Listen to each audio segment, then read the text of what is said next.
On that topic, truly about interest rates, and really it's just the unknown of the market of where it's going to go. And I think every seller and every buyer truly want to time the market just right. Yeah.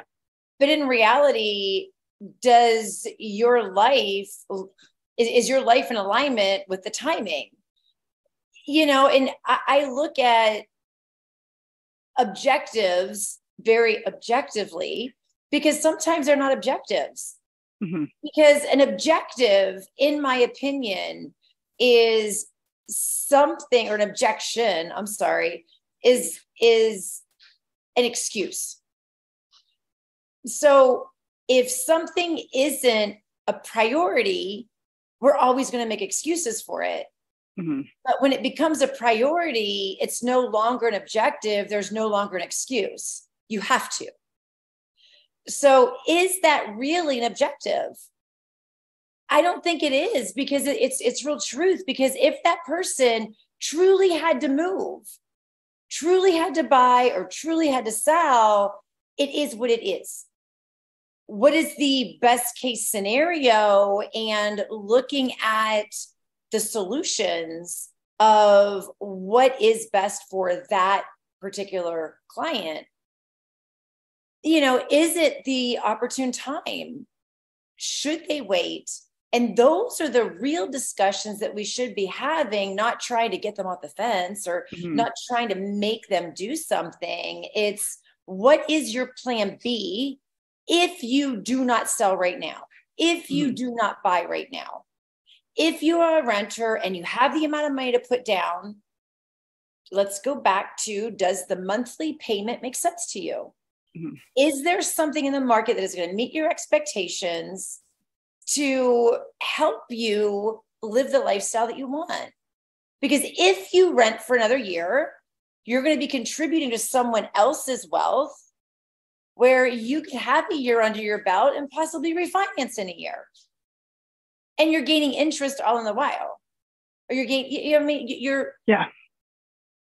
So Yeah. Is it an objection? I don't know. Yeah. But there's definitely you're on point with that excusing, because, as you said, that's something that as you're saying it, like, I know that I do, right? So when someone's trying to offer you something, there's always an excuse why you can't, or the time's not right, or you're just too busy, or whatever it is. It's because it's not a priority at that point. I'm not fully, maybe down the road I might be interested in that, but right now it's not a priority. It's not something I'm looking to action right away. So we create excuses instead of just being like, no, or giving somebody a straight answer. There's always just some, roundabout way of almost like letting somebody down lightly rather than just a hard no. Well, and I love transitional market, because it really does open up more discussion and allow for that relationship to exist. Mm-hmm. Because you're not just, okay, well, let me know when you find something, or I'll let you know when the interest rates change. If we truly do care about their life, their situation, and what's most important to them, it's easy to forget whenever our bank accounts aren't where we want them to be, that we need to make sale. But in reality, what ends up making the sale is building that trust, building that rapport, having that conversation, and remembering that our job is not to just put a sign in their yard or show them the house that they love. It's to equip them with as much information for them to be able to make an educated decision.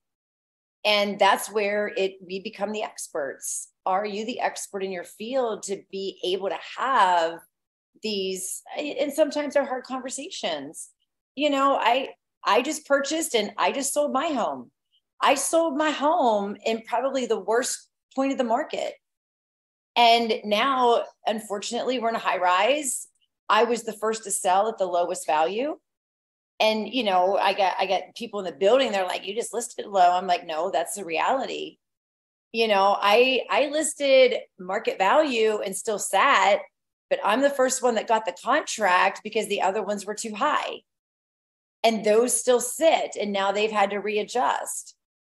So those are but I had to sell. Mm-hmm. I had to get out of that mortgage to have my down payment for another home. Did we buy in the perfect interest rate land? I mean, we're at like 8%. That kind of sucks. I just sold 4 something percent. But I sold a home that I paid $195,000 for. I sold it for $285 7 years later. I'm not going to cry over spilt milk. You know, I bought, it was a 950 square foot studio, and now I'm in a 24 square foot single family with 2 bedrooms, 2 bathrooms on the water with a dock. Hello. Yeah, my payment was with the HOA and everything. My payment was like $1,600 a month. We're at $2,100 a month, and I feel that we amicably traded homes for $600 a month. I have a dock. I have a single family home. I got an extra bathroom. I got 2 bedrooms with doors because my studio didn't even have a door in the bedroom. So it's all in perspective. Yeah, I freaking hate having an 8% interest rate. Sucks ass. But hello, that's the lifestyle that I wanted. So it makes sense. There's no excuses if there's something that you really want, and it makes sense. The property met our expectations. It met our budget. Why not? So, you know, the second question is, do you just ask the person, do you want to stay where you are and be here a year later? Or do you want to make the change now and refinance when the interest rates come down? Because here's the thing, if they go up, what are you going to do next year when you have to move? Yeah, exactly. Now, in sense of like speaking on, you know, obviously if somebody is a current homeowner versus a first-time buyer, I feel like the whole interest rate thing is probably easier to communicate to a first-time buyer who is paying rent, who is paying for somebody's investment. And so would you go around, you know, I guess kind of going of, you touched on it for just a moment there, of really kind of setting in like, well, it really comes down to the monthly payment. And would you rather be paying somebody else's mortgage, or at the end of the day, be paying your mortgage? And again, you do have that option to refinance it if that, you know, is an option down the road. If those rates do drop, you can always correct that. But again, they'd be in the same boat as everyone else if they all of a sudden just keep going up, right? So I think a lot of people you talk to, they watch interest rates, they sit there, I'm just going to wait. You have to be there in that perfect moment, like the night before their adverse, they said, or the night before tomorrow's interest rates are dropped, you got to almost put your offer in the next day, right? Because, you know, at that point, the influx of buyers is just going to increase. Hope that just putting the offer in doesn't mean you're going to get that interest rate. No. You have to have a binding contract and turn it in. Yes. Right? So it's not just write an offer and get lucky. I mean, it's really like playing the lottery. If you pick the right numbers, you're going to win big. Yeah. You know, it really is right place, right time. But with homeowners, that question really does become, what is your payment right now? How much equity do you have? What is a buyer going to pay for your home in today's market? What does the reality of these numbers look like? If you take that money and put that money down on another home, what does the payment look like? Because here is the truth and the reality that will always be in all time. When interest rates start to creep, prices start to come down. That's where the market is adjusting. So the real question is, would you rather have a high interest rate with a lower price, or would you rather have a higher price with a lower interest rate? Because there's a small fraction of time that you're going to get both. Yeah. Very small fraction of time. And that proved 2 years ago, right? 2 years ago, man, prices were up because interest rates were at all-time lows. Yeah. So I'm sorry. I think I would almost rather have a higher interest rate and have the chance of refinancing than overpaying in a buyer or a seller's market. Yes. You can't change. You can never change the price you paid for a home. No. But you can always change your interest rate if you can qualify for a refinance. Yes. No, So there's more pain, in my opinion, in the prices being higher. So I would rather see a high interest rate with lower prices. That's just my opinion, but it's all in how we allocate that and have that conversation with the seller. And, you know, the unfortunate thing is everyone has a right to their own opinion. Everybody has their perception of their reality. So some people are going to go, oh my God, you're so right. And other people are going to go, you're so full of shit. Right. Yeah. I always kind of look at it too, in the perspective of buying a vehicle. Right. So it's similar, but different, right? Kind of what you're touching on.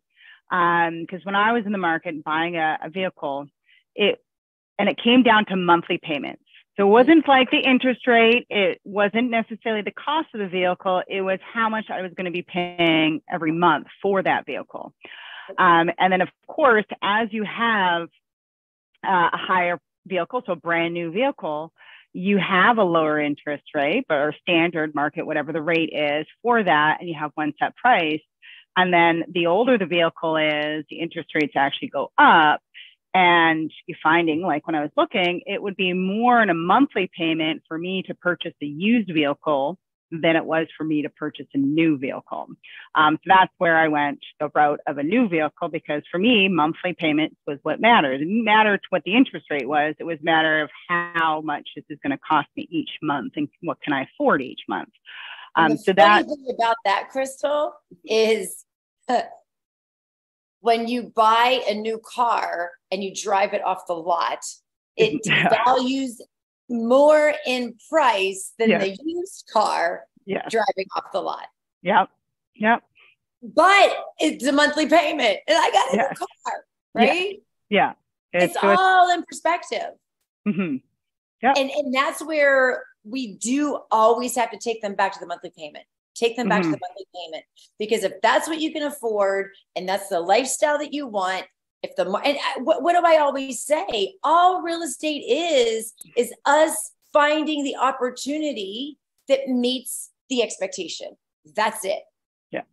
So if we can get their expectation into that monthly payment, it's our job to find the opportunity. If we can get them to agree, if I was able to find you a home that you were comfortable with your monthly payment, would you think about making the move now? And they'll probably buy the new car, even though the value is dropping way more than it is on the used car. Yeah.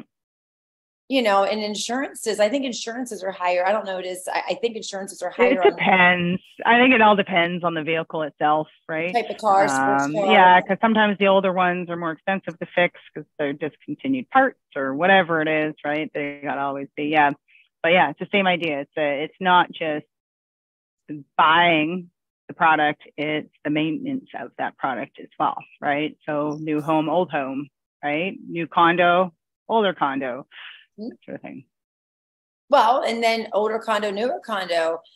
How updated is the older condo? Does it need like you can go for the bottom barrel price? Yeah. But how much money are you going to be putting into it? And you usually notice that a lot of time in the maintenance fees, right? So you'll see some build like the units are, it's an old building. The units are very affordable. The maintenance fees are through the roof because there's so many, things structurally with that building that are going to be taking a chunk of that reserve to, have to maintain and rectify. So it's another teeter-totter, right? That goes into that as well. Yeah. 2 versus old. Good stuff. I see a question. Yeah, we do, from Ernestina. She's just wondering, do we dial during the business day or should we wait till after 5? And then there's a double question. Yes. And yes. Yeah. My you rule can call within the 24 hours on a Google lead, on a Facebook lead, because they're not looking to get into a house right this second for the most part. Yeah. As long as you're calling them within, depending on when they register. If they register in the morning, call them that day. They register at 4 or 5, call them that evening. But here's the reality, right? It's not just one phone call. No. Yeah. So that answer really does need to be more extended out of how often do I try, and what times of day do I try? Yeah. And, the real truth is everyone has habits, right? Mm-hmm. Not everyone, because I wake up whenever I want, but most people have a regimen when they wake up in the morning that they go through the process to begin their day. Yeah. And if that is not a good time for them to answer the phone, but that's the best time for us to sit down and make the phone calls, we're never going to get a hold of them. Mm-hmm. Most people have their regimen at lunchtime, at dinner time, sports in the evening. So for us to increase our chances of having an actual conversation with them, it should be those 3 to 4 times a day. If you're going to call somebody one time, you're not going to have very good luck at reaching somebody and having a conversation. So the more often you hit them at different times of the day, the more you're going to improve your chances of getting lucky that they're going to be able to take the call. Mm-hmm. Yep. So I wouldn't wait, just call when it's convenient, but definitely whenever you're looking at your recorded calls, be sure that they are in different times of the day always. Mm-hmm. So that it's not just you're calling somebody every day at 9 o'clock in the morning. Yeah. Switch up your callback time. Yeah. Every day. And the rule of thumb is 6 to 8 attempts in that first couple of weeks. Mm-hmm. And dude, the 23-second rule, just 4 rings, hang up, 4 rings, hang up. Because even me training I still do it. If my phone rings and it hangs up before I can end it, I'm like, who was that? I know. I'll do it. I'll Google the number. Who's trying to call me? Who's that? Like, darn it.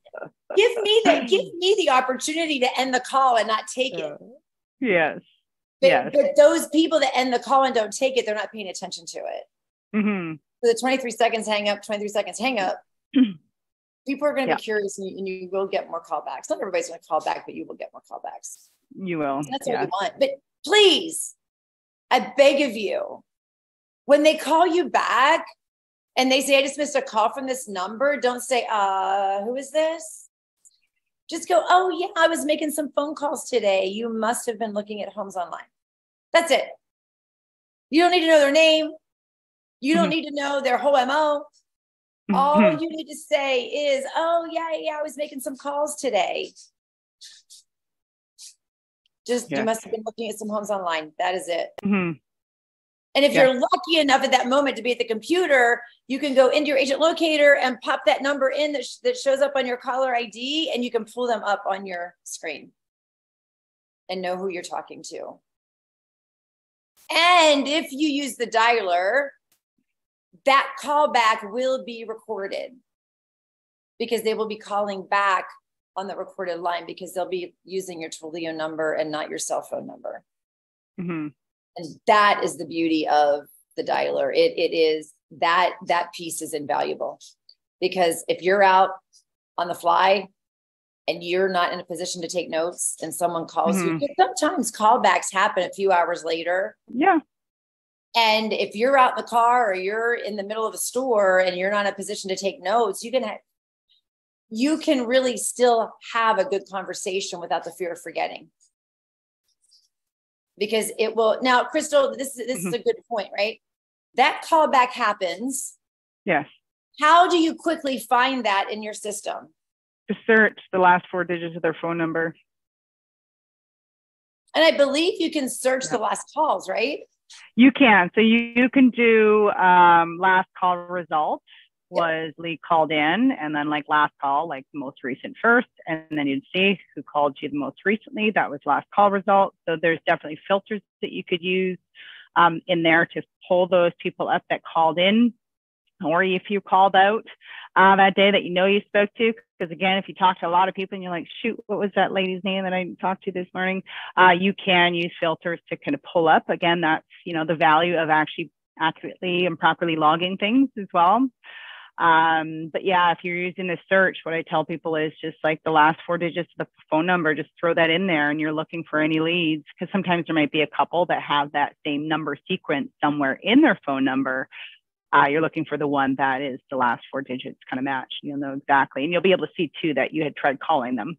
as well earlier that day, right? So it's yeah, it definitely, and as you probably have heard, like it's knowing that when you're making those calls that you may get calls back and not sounding so awkward when you do, right?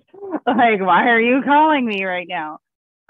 Sometimes you could hear it in the call recordings, like the person was totally thrown off. And it can be at first for many people, right? Because this is new. You're going to call, oh, shoot, who is this? How do I respond? What do I say? Right? It's a little bit nerve wracking, the first times it happens for sure. But again, simple. It's just, as Beverly says, I was making some calls today because it looks like you're online browsing some real estate listings. Yeah. And they're like, and they'll be like, oh no, I was just looking. That's great. Just wanted to check in with you. What are your plans? Do you have plans on making a move? Mm-hmm. And they may say, no. Well, what about your future plans? Do you plan on making a move in the future? Is it 1, 2, 3, 5 years down the road? Then at least that way you can gauge the quality of that lead. But I mean, we're not looking to, I mean, yeah, well, we all like to make the sale. I mean, heck, everyone would be in real estate, and well, everyone would stay in real estate, I should say, if it was that easy.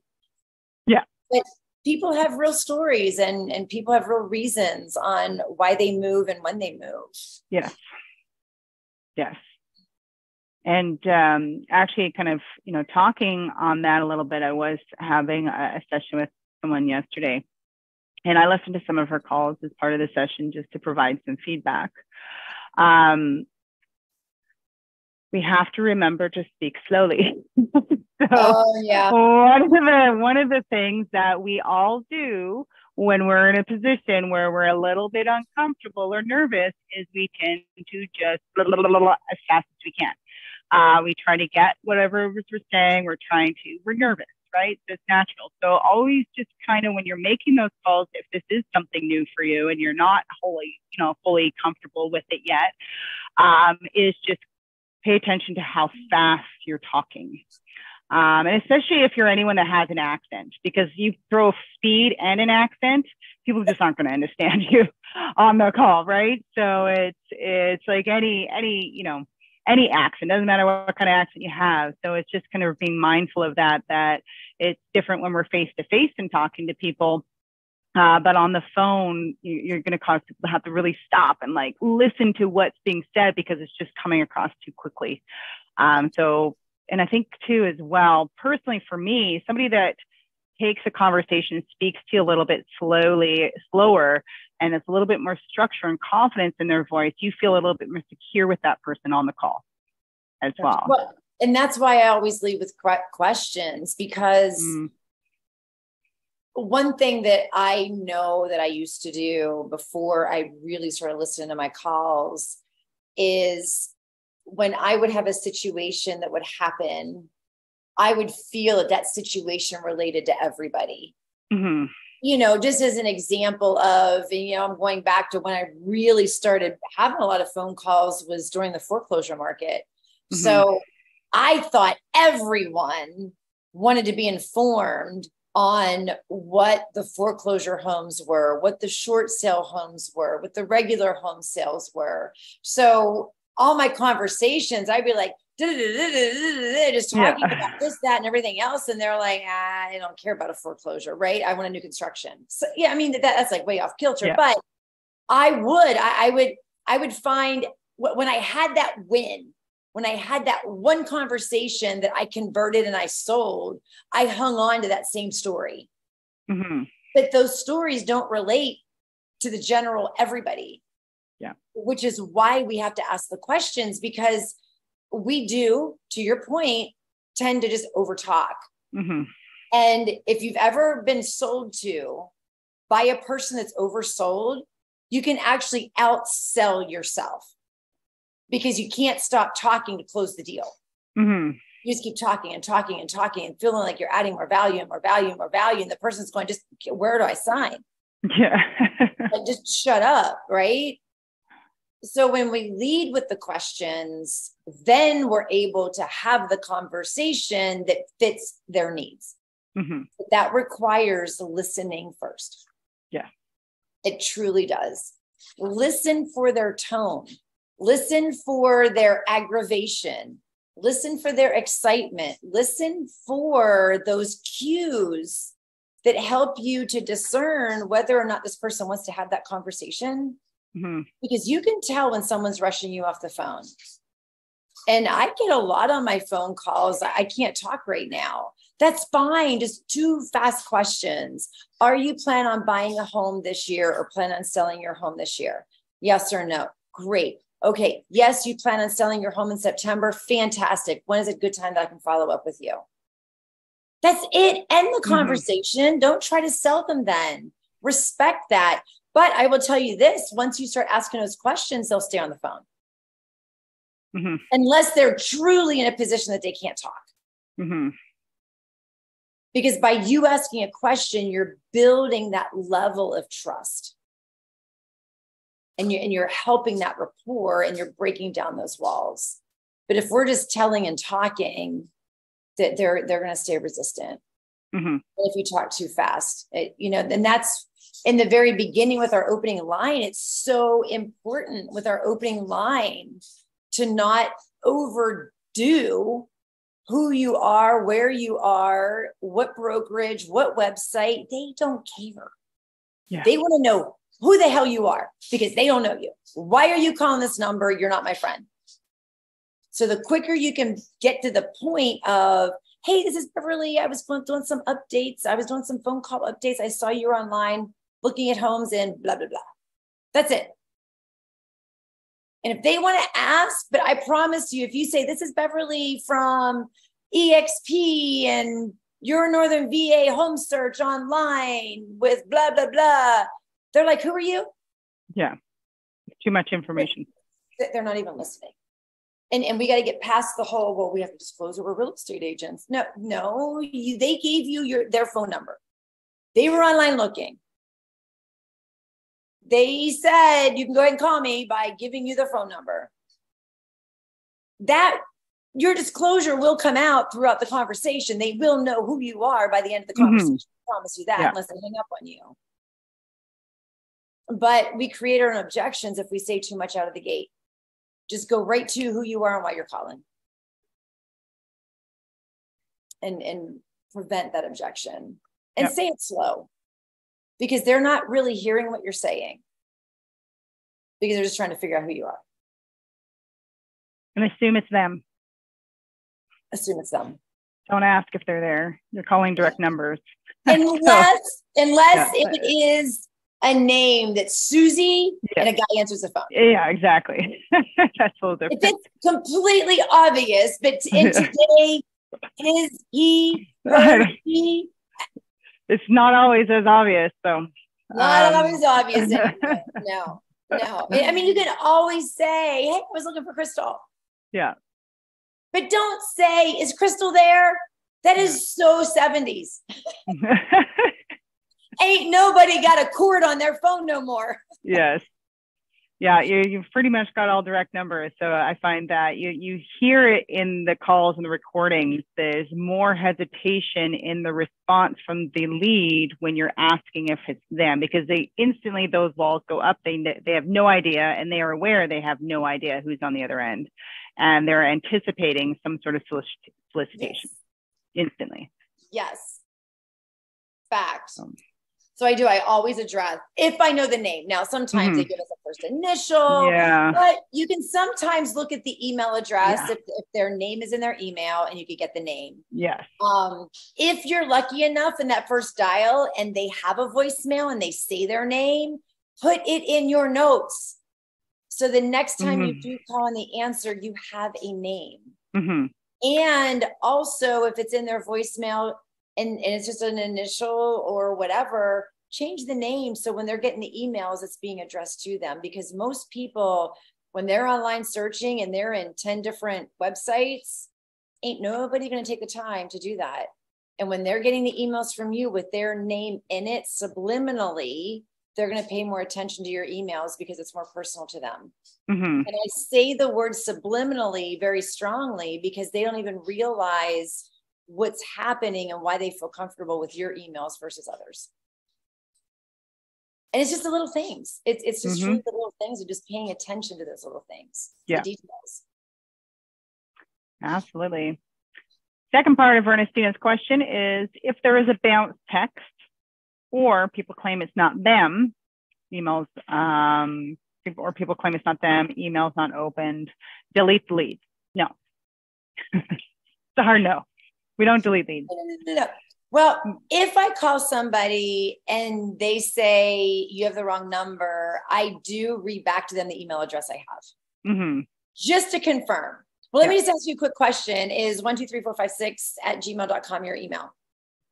Yeah. Well, then this is you. I don't say that. I'm like, do you know somebody that might have put in your phone number with that email address? That maybe, do you have a family member or friend that's looking? They're like, oh yeah, my sister was in town and she's thinking about moving here. She doesn't live here locally, so she put my info. Hello. Yeah. You could have told me that because you probably knew whenever I was calling, but we got to drag it out of people. Yeah. So I do usually confirm it up when I say, no, that's not me. I'm like, well, is this your email address? And if they say, nope. Now I have had, that's my ex-husband's, I have had that happen. Especially on Facebook leads, because Facebook, when they register from their Facebook account, it registers from the email that their account was set up with. And if a spouse set up the account, it's going to have the spouse's email in there. So it is all those little finite details that we sometimes don't think about. And we just think, oh, it's the wrong number. But when it comes to the only way that we trash or delete or eliminate is if it's both a bad phone number and a bad email, because there's no way that you can get through to them.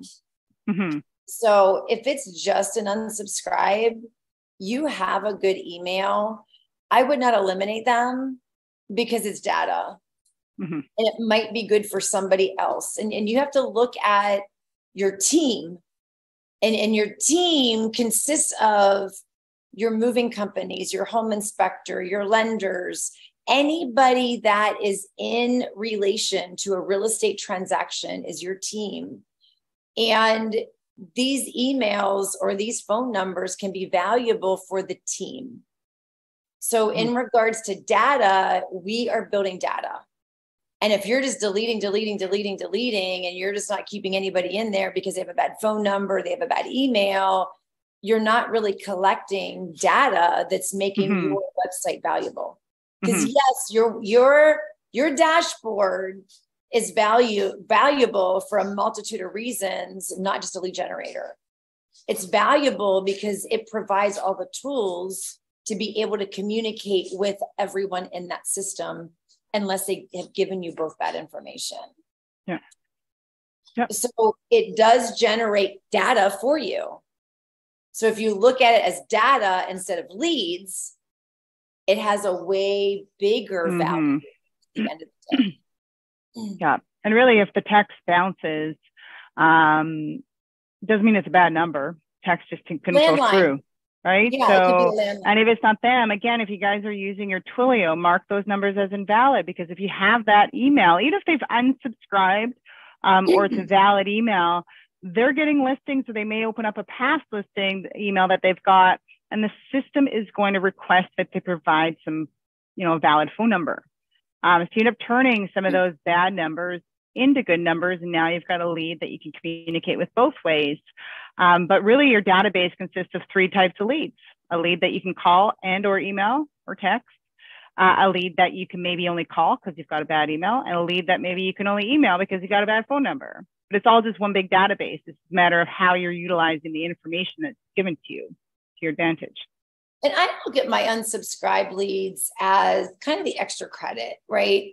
Because you always want to look at your dashboard as, who's my highest quality lead for me to spend the majority of my time having those conversations, attempting those conversations, right? So if our highest priority leads are caught up, we can always say, okay, you know what? I had an appointment on Thursday that rescheduled. So I can take that time instead of just going out to dinner or sitting at the pool. You can schedule that time, keep that time slot and say, you know what? I'm going to go through all my unsubscribed leads and I'm going to call them. And so, yeah, is that your highest and best use of time? It might not be, but if everything's caught up, you might have a good conversation, because all we're trying to do is process of eliminate. The more conversations we have, the more licks we are to the center of the lollipop. So the more conversations we have, the more organized our dashboard is, because we know where they are or not in the process. So if we call our unsubscribed leads, just be in the mindset of, hey, at one point, I know you were online looking at homes and just wondering if you have found something, or are you still in the market? And I promise you this, I have had so many conversations with people that did not mean to unsubscribe. They just clicked a box. They didn't even realize what they did. And my husband is the king of pushing the wrong buttons. I mean, he put shit on Facebook. Like, I don't even know what, he's like, I just don't understand it. I'm like, well, because you just don't pay attention, but you know, but people do, they don't even realize. I've had long conversations with people and I'm like, well, I'm going to get you set up on a search. And they're like, yeah, I'm really interested. I'm like, okay, I have to resubscribe you. Yeah. Because you unsubscribe. They're like, no, I didn't. I'm like, okay.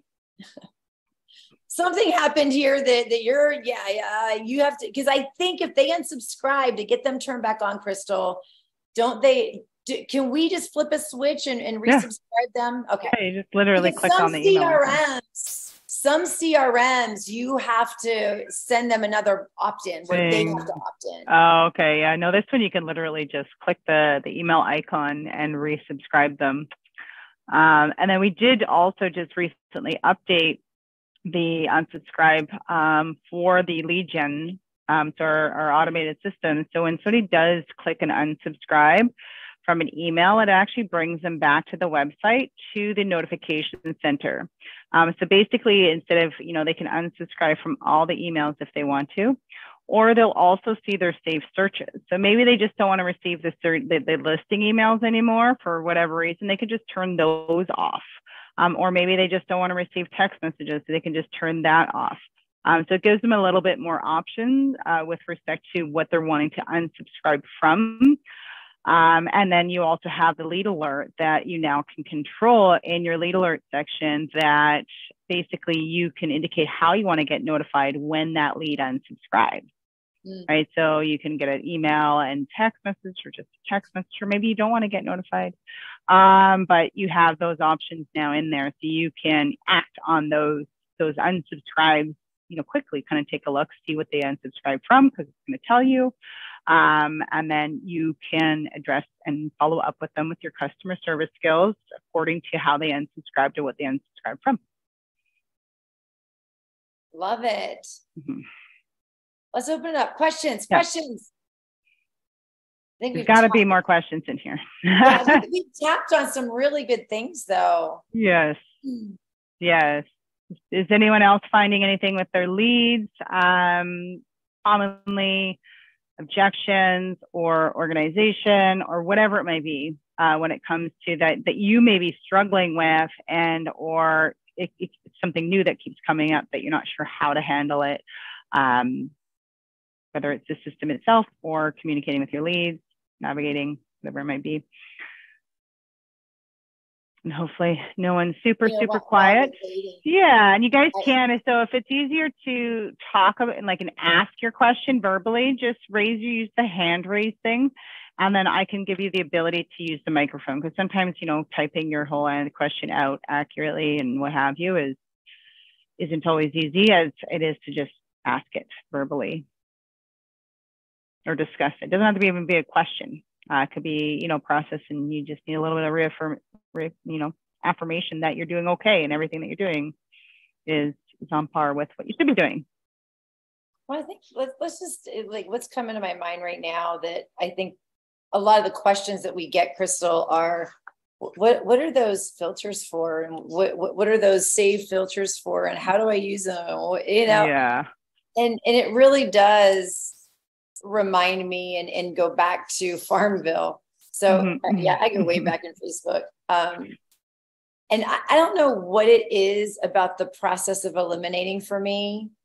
And it's really in everything. Like I love putting groceries away because I'm organizing, right? It's like I get to when I'm doing my grocery order and I'm looking at what I don't have in the kitchen or what I'm low on, and then that like that restocking, right? Like if you're buying a bag of chips because you've got a quarter bag, you put the big bag of chips behind the bag that's the quarter bag, right? Yeah. And it's that OCD of just that process. And I love throwing a bag away. I don't know what it is, but I just love that process of eliminating because it just feels clean to me. Yeah. It just feels new to me. And that's really how I started treating my dashboard. It was just the process of eliminating, making it feel clean to me, because every conversation I would have something to do with them. Do they qualify for time on my calendar? Or do I kind of put them on the shelf at the grocery store to know how to shop them later? Because I don't really need it right now. I want it, but I don't really need it right now. Yeah. Yeah. So we just put them on the shelves so I can shop later. But the filters was really my OCD way of making it a game because I love taking everything back to zero. And I focused more on getting through the amount of dials or leads I had to call through than I did paying attention to anything else. Because we really can take too much time trying to analyze the lead to know everything about it. And you spend 5 minutes analyzing the lead, seeing what they're looking at, seeing the price when they're looking at. Oh my gosh, they looked at one of my listings. Oh, yay, they're going to be a hot one. And then they don't answer the phone. Yeah. So you wasted 5 minutes of time. And when you're 23 seconds next, you can get through those filters like crazy. So the filters are really there for you to be able to efficiently get your dials in with your highest priority leads fast. Because the biggest complaint that I hear from every single agent is, oh, I'm trying to call my leads. And all that tells me is, I don't like calling my leads and I don't want to call them. Yep. That's what that really means.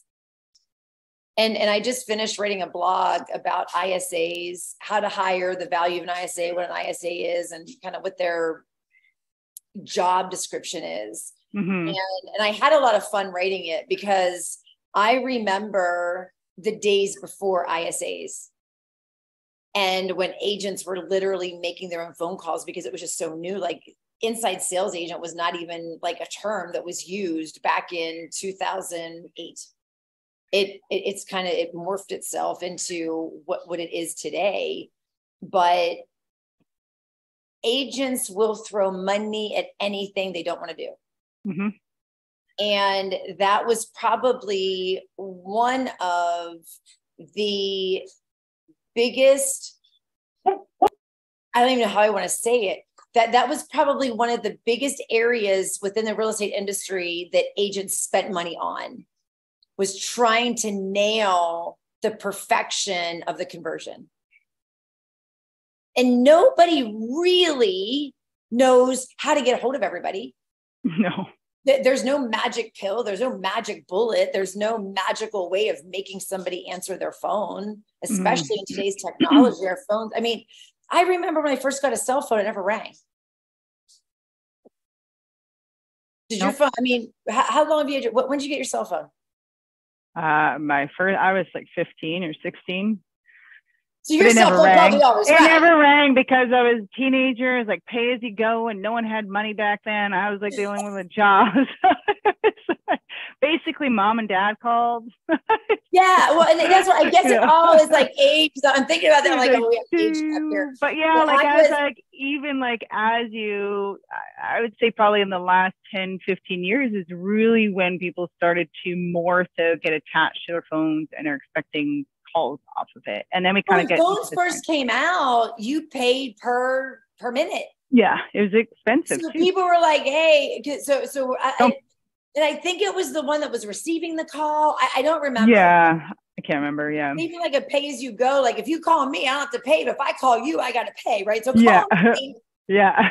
But, back in the day, I do remember, I'm trying to think, I had a cell phone in 1998.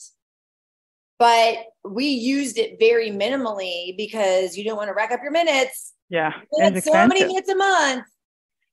And Very you pay for that, and you don't want to go over that. But now everybody has unlimited minutes. Yes. So your phones are ringing more than phones have ever rang in history. So yes, it's more difficult to get a hold of people today because we're all so accessible in every way. Yes.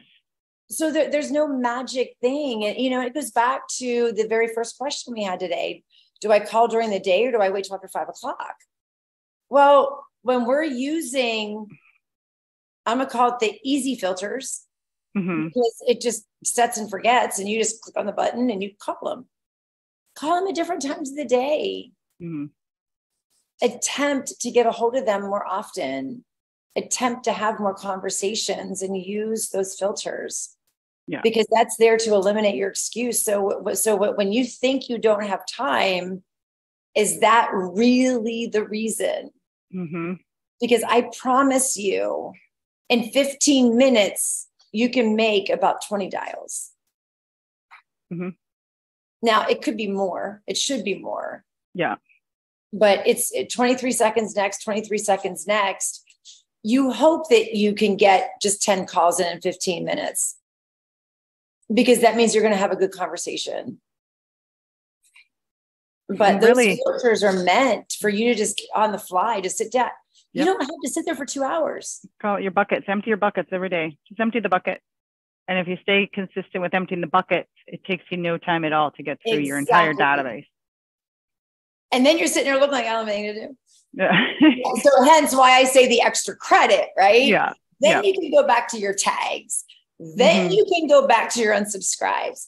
Then you can go back to the leads that have been dormant forever. Yes. That are older in your database. But to your point, if you haven't been consistent with your lead calling, you're going to get in there and you're like, oh, I got 150 leads in that bucket. Yep, you do. Yep, you do. Yep. But you know what? Eat an elephant one bite at a time. Yep. Have fun with it. Make it an experiment. Call 5 today. Time yourself. Call 5 tomorrow. See if you beat it. Yeah. Challenge yourself. Make little games. Little games for yourself. Make it fun, interesting, whatever you can. And again, if you think it's going to get easier, it won't. I promise. You make yourself do it. I mean, I've been calling leads since 2007.